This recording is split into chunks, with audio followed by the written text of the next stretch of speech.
Entire Awami League পিরিয়ডে দেখবেন এই কথার মতো ভয়াবহ এবং ভয় সৃষ্টি করা কথা কিন্তু খুব কমই ছিল যে আইন তার নিজের গতিতে চলবে। আইন কখনোই নিজের গতিতে চলে না এবং চলেনি। আইন অলওয়েজ শাসকের ইচ্ছা অনুযায়ী চলে। তো এখন যারা আছেন, এখন তারা যদি বলেন যে আমরা করি না, আমরা কিছুই জানি না, আমরা কিছুই করছি না। ধরেন একজন ব্যক্তির জামিন হলো, জামিন হওয়ার পরে অ্যাপিলেট ডিভিশনে কে যায়?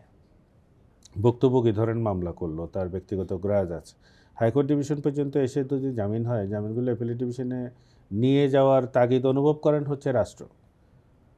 তারাই তো যান, ব্যক্তি তো গিয়ে অ্যাপিল করে না। ব্যক্তির যদি ওখানে গিয়ে যেতে হয় তাহলে আপনার সলিসিটর উইং থেকে পারমিশন নিয়ে তার এস্টেটকে অ্যাসিস্ট করার জন্য হচ্ছে শুধু পারমিশন পান।